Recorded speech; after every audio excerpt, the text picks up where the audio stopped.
दोस्तों, देश की पहली होम फाइनेंस कंपनी यानी कि हाउसिंग डेवलपमेंट फाइनेंस कॉर्पोरेशन 1 जून से एचडीएफसी बैंक में मर्ज हो गई है। जी हाँ दोस्तों, दोनों कंपनियों के बोर्ड ने एक मीटिंग के दौरान इस मर्जर को आखिरी मंजूरी दी थी।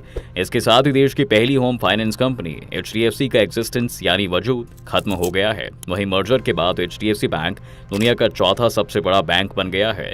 इसके बाद एचडीएफसी बैंक ने ट्वीट करके कहा कि भारत का नंबर 1 प्राइवेट सेक्टर बैंक और भारत की नंबर 1 होम लोन कंपनी के मर्जर के साथ हम दुनिया के लीडिंग फाइनेंशियल इंस्टीट्यूशंस में शामिल हो गए हैं। इस मौके पर हम उन लोगों की सेवा करने के लिए खुद को फिर से डेडिकेट करते हैं जिन्होंने इस मुश्किल काम को पॉसिबल बनाया है। अब आप हमारे कस्टमर हैं।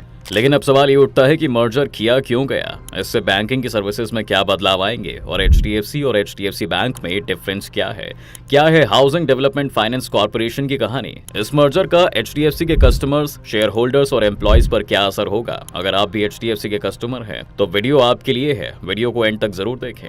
तो दोस्तों, आइए सबसे पहले जानते हैं कि मर्जर क्यों किया गया, इसका मोटिव क्या था। बता दें कि इन दोनों बैंकों के मर्जर को काफी समय तक छिपा कर रखा गया था। जी हाँ, लेकिन एचडीएफसी और एचडीएफसी बैंक ने 4 अप्रैल 2022 को मर्जर की घोषणा कर दी थी। इसी दौरान कहा गया था कि एचडीएफसी के शेयर की डीलिस्टिंग 13 जुलाई से इफेक्टिव हो जाएगी, यानी इस तारीख से हाउसिंग फाइनेंस कंपनी के शेयर्स स्टॉक एक्सचेंज से हट जाएंगे। इसके बाद जॉइंट कंपनी के शेयर 17 जुलाई से ट्रेड में होंगे और 1 जून को एचडीएफसी और एचडीएफसी बैंक मर्ज हो जाएंगे। और मर्जर का मकसद एचडीएफसी बैंक की ज्यादा से ज्यादा ब्रांचेस में हाउसिंग लोन अवेलेबल कराना है। कंपनी के अकॉर्डिंग सरकारी बैंकों और कई न्यू एज फिनटेक कंपनीज से बढ़ते कंपटीशन के बीच इस मर्जर की जरूरत पहले से ही महसूस की जा रही थी। मैनेजमेंट ने इस बात पर दांव लगाया है कि मर्जर से बनने वाली सिंगल यूनिट की बैलेंस शीट बहुत बड़ी होगी, जिससे बाजार में कॉम्पीट करने में मदद भी मिलेगी। यह मर्जर एचडीएफसी लिमिटेड के लिए ज्यादा प्रॉफिटेबल हो सकता है। दोस्तों, एचडीएफसी बैंक के हिसाब से देखें तो इस विलय से यह अपना लोन पोर्टफोलियो मजबूत कर सकेगा। यह ज्यादा लोगों को अपने प्रोडक्ट्स ऑफर कर सकेगा। इसके अलावा बताया जा रहा है कि हाउसिंग सेक्टर को इंफ्रास्ट्रक्चर का दर्जा मिलने और अफोर्डेबल हाउसिंग को लेकर सरकार की पहली जैसी तमाम दूसरी चीजों के कारण हाउसिंग फाइनेंस बिजनेस में बड़ी तेजी आएगी।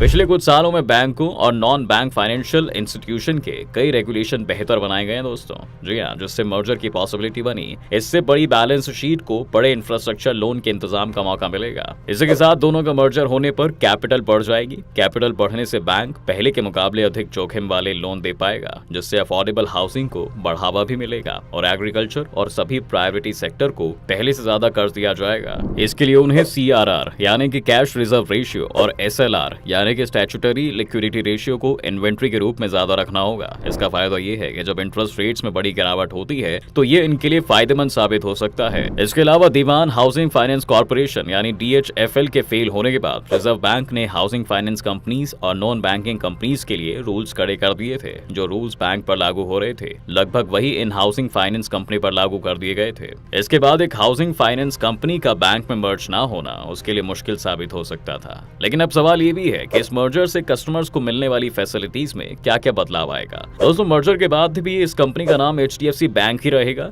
लेकिन अब दोनों को ही फायदा होगा, क्योंकि एचडीएफसी एक हाउसिंग फाइनेंस कंपनी है जो घर और दुकान और दूसरी प्रॉपर्टीज खरीदने के लिए लोन देती है। वहीं एचडीएफसी बैंक में बैंकिंग से जुड़े सारे काम जैसे सभी तरह के लोन, अकाउंट खुलवाना या एफडी करना, मनी ट्रांजैक्शन एटसेट्रा होते थे। ऐसे में कस्टमर्स को एक ही छत के नीचे बैंकिंग और फाइनेंस दोनों की फैसिलिटी मिल जाएगी।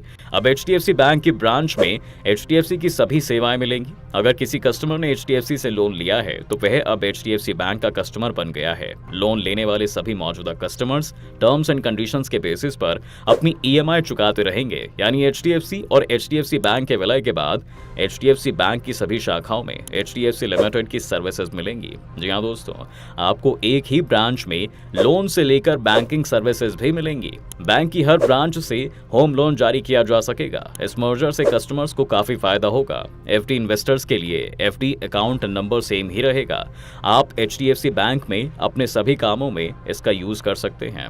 इसके अलावा आपकी एफडी के ब्याज दर, ब्याज कैलकुलेशन का मेथड टर्म एफडी के टर्म्स एंड पेमेंट के साथ साथ सभी चीजें एफडी के मैच्योरिटी और रिन्यूअल तक सेम रहेगी। इसके अलावा एचडीएफसी बैंक के कस्टमर्स को पहले की तरह बैंकिंग फैसिलिटीज मिलती रहेंगी। मर्जर के बाद एचडीएफसी बैंक का कस्टमर बेस 120 मिलियन यानी 12 करोड़ पर पहुंच गया है। यह जर्मनी देश की आबादी से अधिक है। ब्रांच का नेटवर्क 8300 पर पहुंच जाएगा दोस्तों। जी हाँ, जबकि कंपनी के साथ काम करने वाले एम्प्लॉयज की संख्या 1.77 लाख पर पहुंच जाएगी। मर्जर का दोनों कंपनियों के एम्प्लॉयज पर कोई खास असर नहीं पड़ेगा। यानी कंपनी में कर्मचारियों की कटौती नहीं होगी। इसके साथ ही कर्मचारियों की सैलरी में किसी भी प्रकार की कमी या कटौती भी नहीं की जाएगी।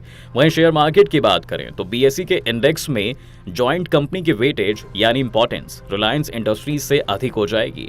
फिलहाल रिलायंस का वेटेज 10.4% है, लेकिन एचडीएफसी ट्विंस के जॉइंट शेयर्स का वेटेज 14% के करीब हो जाएगा। इस डील के तहत एचडीएफसी के हर शेयर होल्डर को 25 शेयरों के बदले एचडीएफसी बैंक के 42 शेयर मिलेंगे।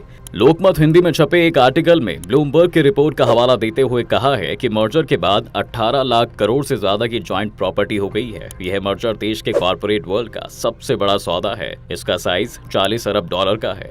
अब इस पूरे मर्जर की कहानी समझने के लिए हमें हाउसिंग डेवलपमेंट फाइनेंस कॉर्पोरेशन यानी एचडीएफसी की पूरी कहानी जाननी होगी। दोस्तों 1970 का दौर था। चार्टर्ड अकाउंटेंसी की पढ़ाई पूरी करने के बाद दीपक पारेख के पास विदेश जाकर मैनहट्टन बैंक ब्रांच में मैनेजर की नौकरी का ऑफर था। अच्छी सैलरी, घर गाड़ी की फैसिलिटी भी मिल रही थी। दीपक पारेख मन बना ही रहे थे कि उनके पास अंकल हसमुख पारेख का बुलावा आया। उनका बचपन चौल में बीता था। इस वजह से 66 साल के हसमुख पारेख का सपना था कि देश में हर शख्स के पास अपना घर हो। इसी सपने के साथ पारेख ने आईसीआईसीआई बैंक से रिटायरमेंट के बाद 17 अक्टूबर 1977 को एचडीएफसी यानी हाउसिंग डेवलपमेंट फाइनेंस कॉर्पोरेशन की शुरुआत की।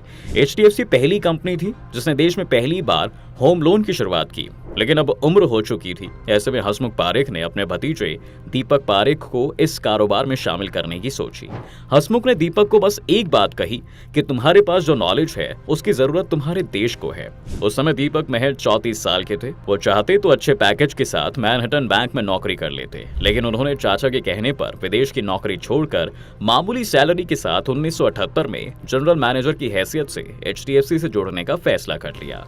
जो फैसला दीपक पारेख ने उस समय किया, उस फैसले ने आज करोड़ों लोगों के घरों के सपने को पूरा किया है। जी हाँ दोस्तों, उस दौर में बैंकों में लोग सिर्फ सेविंग्स के लिए पैसा जमा करते थे और बैंक भी लोगों को सिर्फ कारोबार के लिए ही लोन देता था। लोग भी घर बनाने के लिए कर्ज लेना इंसल्ट समझते थे। रिटायरमेंट से पहले घर का सपना तक नहीं देखते थे।